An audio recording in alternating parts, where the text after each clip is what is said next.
नमस्कार दोस्तों, आपका स्वागत है हमारे चैनल पर। दोस्तों, आज हम बात करने जा रहे हैं एक दमदार Telugu thriller film Daksha the deadly conspiracy. इस फिल्म में मंचू लक्ष्मी जी ने दक्षा की भूमिका निभाई है। मोहन बाबू एक फेमस साइकोलॉजिस्ट डॉक्टर विश्वामित्र की भूमिका में हैं। समुथिरकनी कमिश्नर की भूमिका में हैं और दक्षा के दोस्त विक्रम की भूमिका विश्वांत जी ने निभाई है। तो चलिए बिना वक्त गंवाए शुरू करते हैं इसकी रहस्यमयी कहानी। शहर में एक सीक्रेट मेडिकल प्रोजेक्ट चल रहा है जहां इंसानों पर खतरनाक ड्रग्स और बायोटेक प्रयोग किए जा रहे हैं। इन प्रयोगों का मकसद है मानव शरीर को सुपर ह्यूमन बनाना। लेकिन दोस्तों, इसकी कीमत बहुत भयंकर है। गरीब लोगों की हत्याएं। इसी कारण शहर में लगातार कुछ रहस्यमयी मौतें हो रही हैं। लोग अचानक गायब हो जाते हैं और पुलिस को भी कोई ठोस सबूत नहीं मिल रहा है। ये खेल एक आइसिलम की आड़ में किया जा रहा है जिसका मालिक है फार्मा सेक्टर का एक बहुत बड़ा बिजनेसमैन बलराम, जिसके कई विदेशी साथी भी हैं। इस एसिलम का इंचार्ज है डॉक्टर बनर्जी, जो कंपाउंडर काशी की मदद से ट्रायल के लिए टारगेट की व्यवस्था करता है।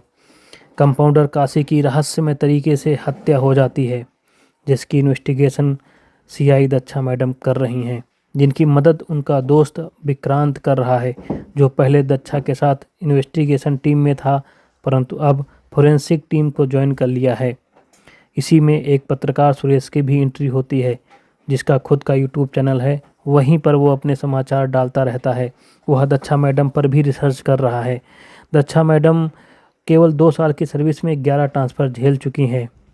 पत्रकार Suresh famous psychologist doctor Vishwamitra से इस मर्डर के बारे में चर्चा करता है। वो यूट्यूब पर ऑनलाइन आकर उनसे इस मर्डर के बारे में पूछता है तो डॉक्टर विश्वामित्र कहते हैं, अगर विदेशों में इस प्रकार का रहस्यमयी मर्डर होता है तो पुलिस हम जैसे साइकोलॉजिस्ट की मदद ज़रूर लेती है, लेकिन अपने भारत में ऐसा नहीं होता है। इसलिए सीआई दक्षा प्रोफेसर से मिलती हैं। दोनों के बीच काफ़ी बहस भी होती है। इसी कड़ी में आगे बलराम के यूएस पार्टनर एलेक्स की भी रहस्यमय तरीके से हत्या कर दी जाती है। पत्रकार सुरेश को भी दिखाया जाता है, जो सीसीटीवी कैमरों के केयर टेकर को रुपए खिलाकर चिप ले लेता है। दक्षा इस केस की इन्वेस्टिगेशन कर रही हैं, उस पत्रकार को देख लेती हैं, उसे पकड़ती भी हैं, लेकिन चेतावनी देकर छोड़ देती हैं। पत्रकार को तभी उस चिप के द्वारा एक चौंकाने वाला रहस्य पता चलता है। दरअसल इन हत्याओं के पीछे और कोई नहीं बल्कि कानून की रक्षक सीआई दक्षा मैडम ही होती हैं, जिसकी डिटेल वो कमिश्नर को भेज देता है। कमिश्नर तुरंत विक्रम को बुलाते हैं और उसे फोरेंसिक छोड़कर पुनः इन्वेस्टिगेशन ज्वाइन करने का आदेश देते हैं। इसी बीच लेडी कांस्टेबल किलर की इन्फॉर्मेशन बलराम को सेंड कर देती है। बलराम तुरंत डॉक्टर बनर्जी को कॉल लगाता है और कहता है कि तुम्हारा काम मैं कर रहा हूँ, किलर को तुरंत ठिकाने लगाओ। आगे यूएस एम्बेसी में दक्षा मैडम को दिखाया जाता है, जो एलेक्स के मर्डर की जानकारी देने गई थी। यूएस एम्बेसी के बाहर दक्षा पर बनर्जी के टट्टू हमला करते हैं, लेकिन दक्षा सभी को निपटा देती है। तभी वहां पर विक्रम आ जाता है और वो दक्षा को इन 2 हत्याओं के जुर्म में गिरफ्तार कर लेता है। विक्रम जब दक्षा से इन्वेस्टिगेशन कर रहा होता है तो दक्षा को अचानक दौरा पड़ता है और दक्षा बेहोश हो जाती हैं। फिर आगे हॉस्पिटल का सीन दिखाया जाता है, जहां पर कमिश्नर सर स्वयं आते हैं और वो फेमस साइकोलॉजिस्ट डॉक्टर विश्वामित्र को बुलाते हैं और उनसे सहायता मांगते हैं। डॉक्टर दक्षा को हिप्नोटाइज करके उसके पास्ट के बारे में पूछते हैं। वो दक्षा से उसका नाम पूछते हैं। दक्षा कहती है, मेरा नाम दक्षा नहीं मिथिला है। मेरे पिता का नाम अनंतैया है। वो एक आयुर्वेदिक डॉक्टर हैं। मुझे आयुर्वेद पसंद नहीं था, इसीलिए मेरे पिताजी ने मुझे एमबीबीएस कराया, लेकिन मुझे ये नहीं पता था कि उन्हें मार दिया जाएगा। उन्हें पागल बताकर मार दिया गया। ये सब होने के बाद मैं सब कुछ छोड़कर पुनः अपने दादा दादी के पास उनकी देखभाल करने के लिए आ गई। मेरा खानदान कई पीढ़ियों से आयुर्वेद की रक्षा कर रहा है। मेरे पिताजी की डायरी पढ़कर मुझे ज्ञात हुआ कि आयुर्वेद के अद्भुत चमत्कारी गुण हैं। मुझे पता चला कि सारे रोगों की जड़ कमज़ोर अग्नि है। हमारे आयुर्वेद में पौधों के पास सभी रोगों का निदान करने की शक्ति है। यहाँ तक कुछ पौधों में इतने विशेष कण हैं जो कैंसर तक को भी मिटा सकते हैं। यह मिराकल मॉलिक्यूल कार्डियोवैस्कुलर सिस्टम में मुख्य भूमिका निभाता है। इसी के लिए 1980 में एक अमेरिकन फार्माकोलॉजिस्ट लुई इग्नारो को नोबेल प्राइज भी मिला था। लेकिन ये इलाज बहुत महंगा होता है। ये हमारे भारतीय गरीब लोगों की पहुंच से बहुत दूर है। इसीलिए मेरे पिताजी ने ऐसे कई कण खोजे जो हमारे पौधों में भी मिल सकते हैं, और मेरे पिताजी चाहते थे कि ऐसे कणों का प्रयोग कर वो आयुर्वेद से ऐसी दवा बनाएं जिससे लोगों का इलाज फ्री में हो सके। इसीलिए मेरे पिताजी को मार दिया गया। आगे मैंने अपने पिताजी का काम आगे बढ़ाया और मैंने ये रिसर्च की कि ऐसे कण हैं जो लोगों को ठीक कर सकते हैं। एक मेडिकल कॉन्फ्रेंस में मिथिला को भाग लेते दिखाया जाता है, जहाँ पर वह तुरंत असर करने वाले चमत्कारी मॉलिक्यूल के बारे में बताती है और कहती है इनसे बनी आयुर्वेदिक दवाएं सब तक फ्री में पहुंच सकें, यही मेरी इच्छा है। मिथिला लोगों से मदद की अपील करती है। मिथिला की मदद के लिए बलराम सबसे आगे आते हैं। सब ठीक चल रहा था। मिथिला ने ऐसी दवाइयाँ बनाई जो गरीबों का इलाज कर रही थीं।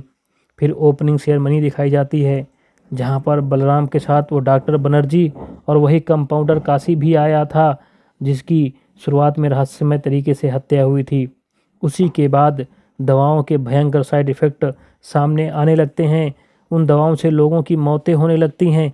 फिर क्या था, ये जनता बिना कारण जाने मिथिला पर टूट पड़ती है। मिथिला को अपने पिता की बात याद आती है कि जब भी कोई भी समस्या पड़े तो अपने चाचा को याद करना, वो तुम्हारी मदद ज़रूर करेंगे। तभी वहाँ पर बलराम आता है।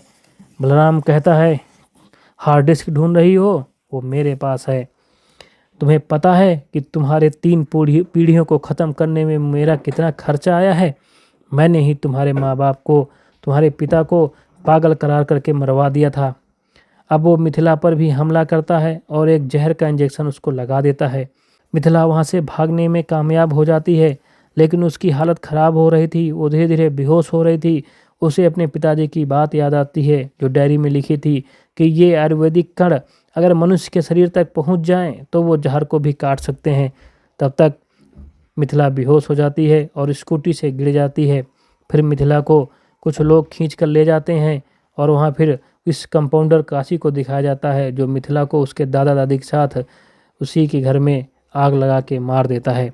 अब सीन वर्तमान में आता है, जहाँ डॉक्टर विश्वामित्र कमिश्नर सर को बताते हैं कि ये DID है, अर्थात मिथिला की डायरी पढ़कर दक्षा मिथिला की ज़िंदगी जी रही है। उसको लगता है सारा अन्याय उसी के साथ हुआ है, इसलिए वो मिथिला बनकर इस अन्याय का बदला ले रही है।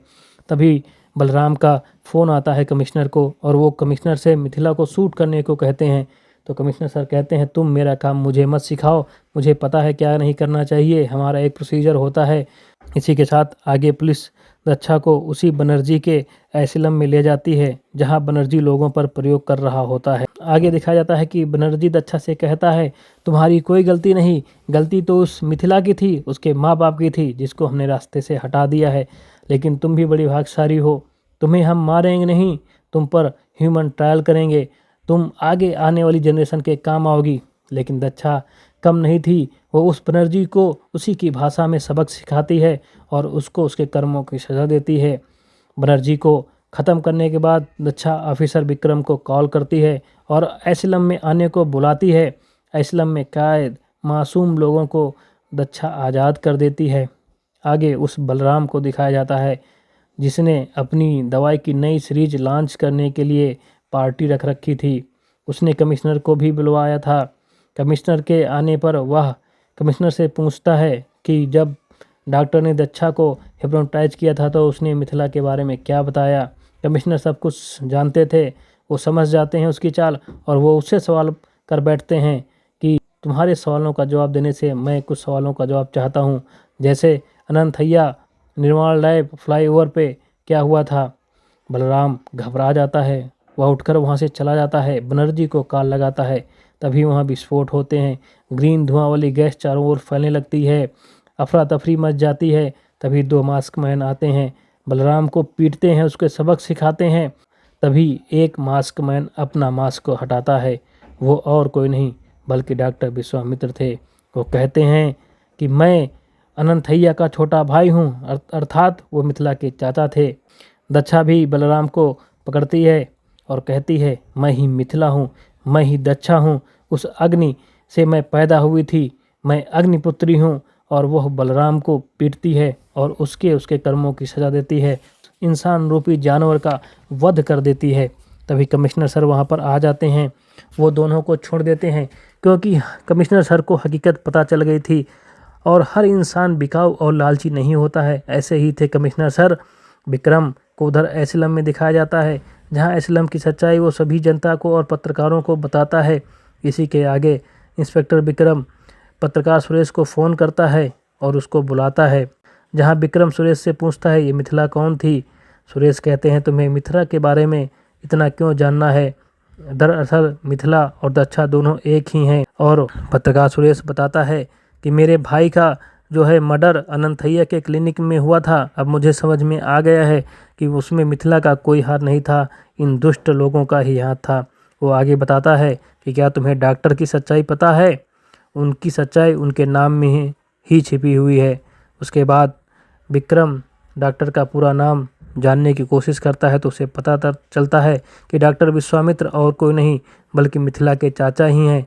वही उन्होंने ही दक्षा की जान बचाई थी और दक्षा की सर्जरी हुई थी, तब उसकी शक्ल बदली थी और वो फिर मिथिला से दक्षा बन गई थी। आगे कुछ दिन बाद का दृश्य दिखाया जाता है, जहाँ दक्षा विक्रम को कॉल करती है, उसकी मदद मांगती है और कहती है, अब वो वक्त आ गया है कि जब मुझे बताना है कि मेरे पिता अनंतैया कोई पागल नहीं थे, कोई दोषी नहीं थे। वो आयुर्वेद के एक महान चिकित्सक थे, जिन्होंने आयुर्वेद में ऐसी खोज की थी जो गरीबों को भी सस्ता इलाज और मुफ्त में उनकी जान बचा सकता था।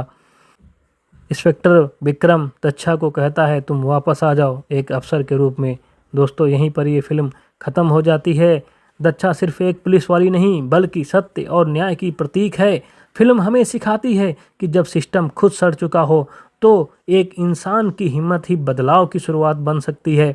यह कहानी ये भी बताती है कि भ्रष्टाचार और लालच का सामना कोई अलौकिक शक्ति नहीं बल्कि इंसान की ईमानदारी और साहस कर सकता है।